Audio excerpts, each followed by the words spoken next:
Bueno, continuando con nuestro ejercicio, llegamos hasta los aportes de AFC. El ejercicio me dice que le paga una temporal por una empleada de servicio doméstico la suma de 2.400.000 al año. Como es empleada de servicio doméstico, este gasto no tiene relación de causalidad con el ingreso. Y aunque lo tuviera, no puede descontárselo porque solamente permiten ciertas deducciones para la renta laboral. ¿Cuáles deducciones permite? Los que ya conocemos, los ingresos no constitutivos de renta, que son todos estos, las deducciones especiales, que son todas estas, las rentas exentas, que son todos estos, y no permiten deducciones adicionales. Por lo tanto, estos 2.400.000 de la empleada de servicio doméstico no es deducible. Me dice que tiene un crédito vehicular que a diciembre 31 adeuda la suma de 12.650.000. ¿Cómo lo adeuda? Es un pasivo, es un dinero que esta persona debe. Por lo tanto, son 12.650.000 que esta persona debe como como crédito vehicular. Y durante el año 2018 pagó la suma de 11.250.000 por conceptos de intereses de vehículo. Igual que el punto anterior, como no son gastos que la norma me permite llevar deducciones en renta laboral, por lo tanto no son deducibles tampoco. Se ganó la lotería de Medellín por un valor de 23.500.000 y le practicaron retención en la fuente. Entonces, como es una lotería, es un ingreso por ganancia ocasional.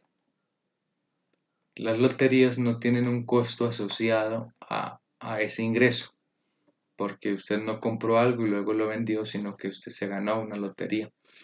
Por lo tanto, no tiene un costo asociado y la utilidad termina siendo exactamente igual al ingreso, es decir, los 23.500.000. Pero dice que le practicaron retención en la fuente por 4.700.000. Las retenciones en la fuente por cobrar hacen parte de su patrimonio. Retención en la fuente por lotería por cobrar. Adicionalmente, en la parte inicial del ejercicio dice que le practicaron retención en la fuente por concepto de salarios de 1.452.000. Por lo tanto, ahí tenemos la información del patrimonio. Y el ejercicio nos continúa diciendo que el valor de los muebles en seres a título personal son de 19.600.000 que hacen parte también de su patrimonio. Entonces aquí tenemos la sumatoria de todo el patrimonio. Aquí tenemos los pasivos que tenemos hasta el momento, que es el crédito hipotecario y el crédito vehicular. Tenemos el ingreso por ganancia ocasional. Tenemos los costos asociados, que en este caso no tiene ninguno. Entonces tenemos la utilidad por ganancia ocasional, que son los mismos 23.500.000, y el impuesto de ganancia ocasional es del 10% o del 20%. En el caso de las loterías siempre va a ser el 20% de ese ingreso. El 20% de los 23.500.000 son 4.700.000. Si ustedes se fijan, el impuesto de la ganancia ocasional son 4.700.000, pero le retuvieron 4.700.000, lo que significa que esta persona ya pagó su impuesto por ganancia ocasional vía retención, pero como está obligado a declarar, debe entonces relacionarlo en su declaración de renta para terminar de legalizar ese impuesto. Entonces venimos a la parte en que quedamos el video anterior, en el subtotal 4, que es la renta líquida cedular. Esta renta líquida cedular va a ser nuestra base para el cálculo del impuesto. Puede ser, en este caso lo estamos haciendo con una sola, pero recordemos que la tabla incluye renta laboral y renta de pensiones. En este caso, entonces, lo primero que tenemos que hacer es dirigirnos a la tabla de la renta laboral. Y en este caso la tabla que tenemos para la renta laboral es esta. ¿Qué nos dice entonces la tabla? Primero tenemos que convertir nuestra renta líquida cedular a VTs.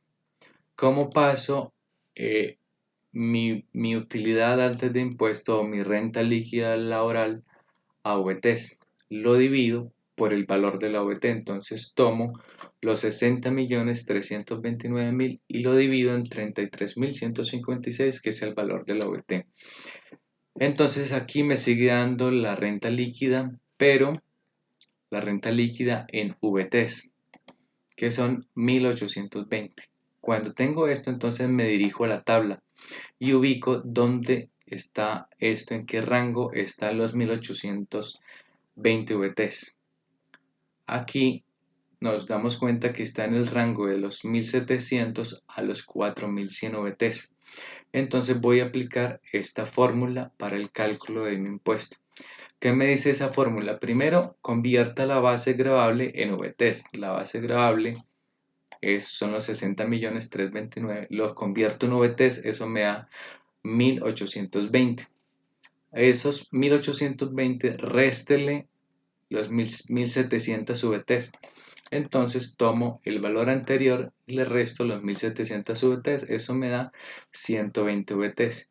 Luego multiplíquelo por el 28%. Entonces al valor anterior, a las 120 VTs, lo multiplico por el 28%.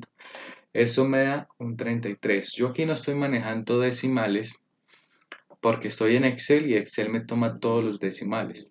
Pero cuando estemos trabajando talleres a mano, solamente vamos a utilizar 2 decimales. Porque si yo aquí utilizara decimales estaría hablando de un 33.47. Pero como es Excel, Excel me toma todos los decimales para que lo tengamos presente. Listo.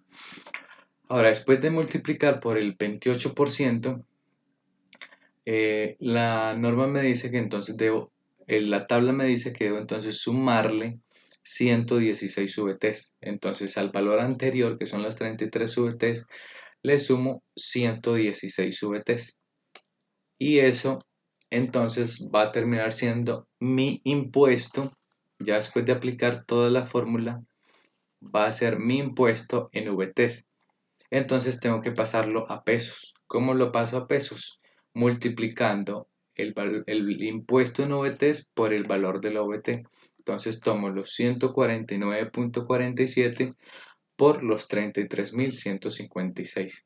Como este es un valor que tengo que llevar redondeado a 1000 de una vez a la declaración, pues entonces redondeo los valores a 1000, así como lo hice con los ingresos, como lo hice con los ingresos no constitutivos de renta y así como lo hice con el subtotal, que en este caso este es mi límite.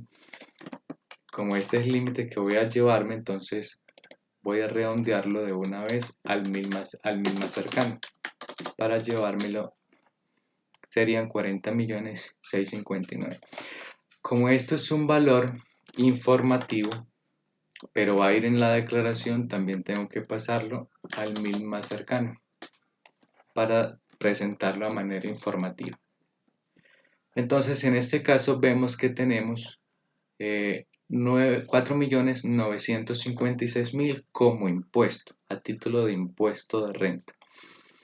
Sin embargo, la norma también me sigue diciendo algunas otras cosas, y es que yo tengo que mirar si tengo que hacer anticipos, si tengo anticipos del año anterior, si tengo saldos a favor, el cálculo de la renta presuntiva. Entonces tenemos el impuesto de renta, el ejercicio no nos da el patrimonio líquido del año anterior, por lo tanto no tenemos forma de hacer renta presuntiva, pero cuando no las den en algún ejercicio tenemos que obligatoriamente calcular la renta presuntiva. Tenemos entonces el impuesto a las ganancias ocasionales, que en este caso son 4.700.000, pero también tenemos unas retenciones en la fuente que nos practicaron. Las retenciones en la fuente que nos practicaron en la sumatoria entre la retención en la fuente por salarios y la retención en la fuente que nos hicieron por la lotería.